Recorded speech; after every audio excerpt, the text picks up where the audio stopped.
यथा पुराणोक्ता शिवरुद्राभिषेकः। ॐ सर्वेभ्यो देवेभ्यो नमः।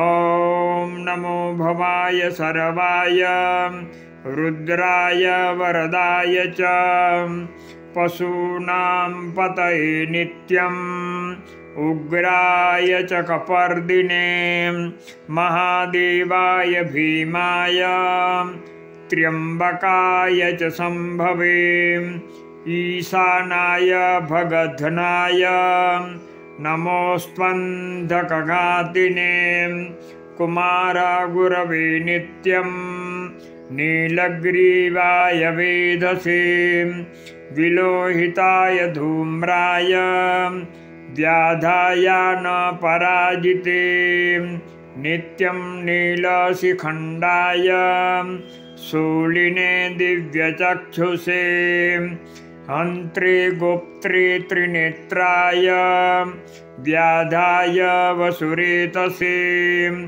अचिन्त्यायम्बिका भर्त्रे सर्वदेवस्तुताय च वृषध्वजाय पिङ्गाय जटिने ब्रह्मचारिणे तप्यमानाय सलिले ब्रह्मण्यायाजिताय च विश्वात्मने विश्वसृजे विश्वमावृत्य तिष्ठते नमो नमस्ते सेव्याय भूतानां प्रभवे सदा ब्रह्मवक्त्राय सर्वाय शङ्कराय शिवाय च नमोऽस्तु वाचस्पतये प्रजानां पतये नमः।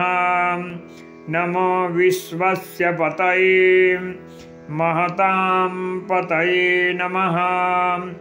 नमः सहस्रशिरसे सहस्रभुजमन्यवे सहस्रनेत्रपादाय नमो संख्येयकर्मणे नमो हिरण्यवर्णाय हिरण्यकवचाय च भक्तानुकम्पिने नित्यं सिद्ध्यतां नौ वरप्रभो एवं स्तुत्वा महादेवं वासुदेवः सहार्जुनः प्रसादयामास भवं तदा यस्त्रोपलब्धये इति श्रीमहाभारते द्रोणपर्वणि अर्जुनकृता पुराणोक्ता शिवरुद्राभिषेकस्तोत्रं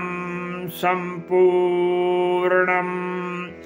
श्रीसाम्ब सदाशिवार्पणमस्तु।